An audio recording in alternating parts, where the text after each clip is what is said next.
ये कहानी बिहार के वैसे नेता की है जो कि टेलीफोन एक्सचेंज में टाइपिस्ट के पद पर काम करते हुए बिहार का मुख्यमंत्री बना। ये कहानी उस नेता की है जिसका जन्म 6 अक्टूबर 1944 को बिहार के गया जिले में हुआ। जी हाँ, ये कहानी उस जीतन राम मांझी की है जिन्हें बिहार में एक दलबदलू नेता के रूप में देखा जाता है। बिहार की राजनीति में कम समय में ज़्यादा चर्चा बटोरने वाले जीतन राम मांझी का सफ़र काफ़ी उतार चढ़ाव वाला रहा है। राजनीति में शुरुआत की बात करें तो उन्होंने पहली बार 1980 में कांग्रेस के टिकट पर चुनाव लड़ा और विधायक बने, लेकिन समय और हालात बदले तो मांझी भी राजनीतिक पार्टियों को बदलने में ज़रा भी देर नहीं की। उनका नाम कांग्रेस, आरजेडी और जदयू से जुड़ा हुआ है।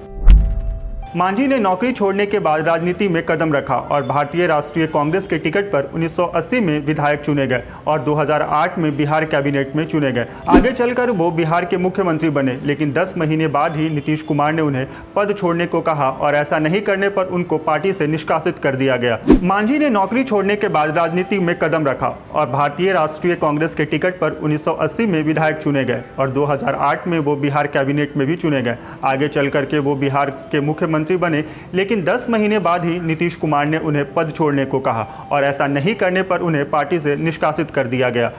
मुख्यमंत्री पद से इस्तीफा देने के बाद उन्होंने एक अलग राजनीतिक पार्टी बना ली, हिंदुस्तानी आवाम मोर्चा। फिर मांझी ने 11 जून 2015 को बीजेपी के साथ गठबंधन की घोषणा कर दी। मांझी विवादों में रहने वाले बिहार के कुछ नेताओं में शामिल हैं। एक बार फिर से मांझी अपने पुराने साथी जदयू के साथ चुनाव में जा सकते हैं। दरअसल बिहार में चल रहे दल बदल के सिलसिले में मांझी ने राजद का साथ छोड़ दिया है, लेकिन उन्होंने ये साफ नहीं किया है कि अभी वो किसके साथ जाएंगे। लेकिन राजनीति के जानकारों का मानना है कि वो एक बार फिर से नीतीश कुमार के साथ जा सकते हैं।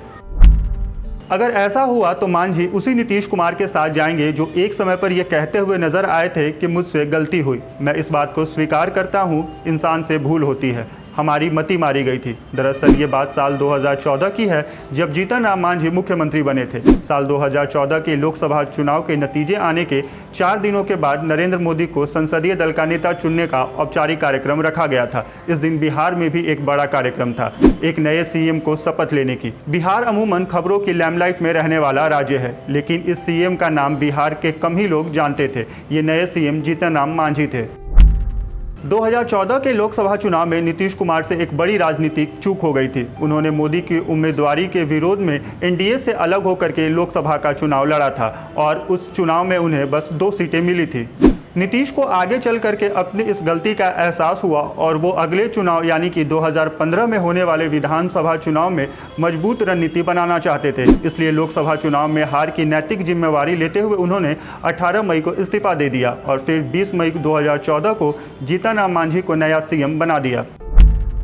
वैसे तो भारतीय राजनीति में इत्तेफाक बहुत देखने को मिलते हैं और इसी मौके पर कई ऐसे नेता हैं जो कि मुख्यमंत्री और प्रधानमंत्री बने, जैसे चरण सिंह का प्रधानमंत्री बनना, इंद्र कुमार गुजराल का प्रधानमंत्री बनना और जीतन राम मांझी को भी इसी इत्तेफाक से जोड़ा जाता है। राजनीति के जानकारों की बात तो दूर, खुद जीतन राम मांझी को भी 1-2 दिनों पहले तक ये पता नहीं था कि वो बिहार के अगले सीएम बनेंगे, लेकिन नीतीश ने जीतन राम मांझी को ही सीएम क्यों बनवाया, इसे लेकर के राजनीतिकारों का मानना था कि नीतीश कुमार ने मांझी के नाम पर बहुत बड़ा दांव चला था। बता दें कि नीतीश पॉलिटिक्स के मास्टर माने जाते हैं। जीतन राम मांझी मुसहर समुदाय से आते हैं जो कि बिहार में महादलित माना जाता है। बिहार में मुसहर समाज के करीब 2% वोट हैं। नीतीश कुमार जीतन राम मांझी को मुख्यमंत्री बना करके इस समुदाय के वोटरों को साधना चाहते थे, क्योंकि भले ही सीएम मांझी हो लेकिन सरकार तो नीतीश कुमार ही चलाएंगे। लेकिन कुछ महीनों में ही नीतीश कुमार का यह फैसला उल्टा पड़ गया। मुख्यमंत्री की कुर्सी पर बैठने के बाद मांझी सीएम की ताकत को अपना हक समझने लगे थे। इस दौरान वो ये भूल गए थे कि वो बस एक परिस्थितियों के मुख्यमंत्री हैं। इसे लेकर के नीतीश कुमार से उनकी बातें बिगड़ने लगी। नीतीश ने जब मांझी को सीएम बनवाया था तो ये कार्यकाल नवंबर 2015 के चुनाव तक होना था, यानी करीब 18 महीने का था। नीतीश को जल्द ही एहसास हो गया कि उनसे एक बार फिर से गलती हो गई है। इस गलती को वो जल्द से ठीक करते हुए 9 महीने बाद ही मांझी को मुख्यमंत्री से इस्तीफा करवा दिया और उन्हें पार्टी से निष्कासित कर दिया। तब नीतीश कुमार ने कहा था कि मेरी मति मारी गई थी, जो मांझी को सीएम बनाया। कुर्सी खिसकने के बाद मांझी ने खुद को बड़ा नेता के तौर पर स्थापित करने की कोशिश की और उन्होंने जातीय गोलबंदी शुरू कर दिया। मांझी कहने लगे कि नीतीश उन्हें सिर्फ रबर स्टाम्प सीएम बनाना चाहते थे। मांझी ने कहा उन्हें यानी कि नीतीश कुमार को लगा कि जीतन राम मांझी को चीफ मिनिस्टर बना देंगे तो वो रबर स्टाम्प हो जाएंगे और वो जो चाहेंगे वो कर लेंगे। हमारा स्वाभिमान जागा कि भाई मुख्यमंत्री हैं, कल को गलत होगा तो लोग हमको गाली देंगे। हम अपने स्वाभिमान के अनुसार काम करने लगे तो उनके पेट में दर्द होने लगा। वो महादलित और दलित को अपमानित करने की कोशिश कर रहे थे।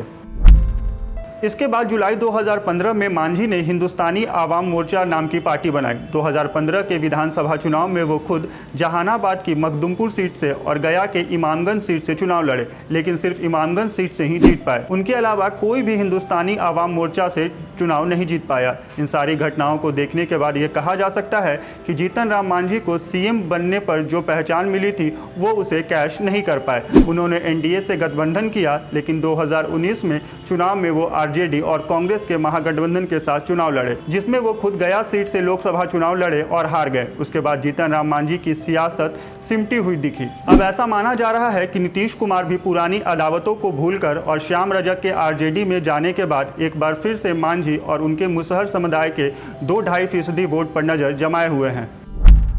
खैर, इस वीडियो पर आपकी क्या राय है हमें कमेंट बॉक्स में लिखकर ज़रूर बताएं। इसके साथ ही बिहार चुनाव से जुड़े इस तरह के और इन्फॉर्मेटिव वीडियोस को देखने के लिए हमारे चैनल द Z+ को सब्सक्राइब कर लें। और अगर ये वीडियो आप हमारे फेसबुक पेज पर देख रहे हैं तो हमारे पेज को लाइक करें और फॉलो करें।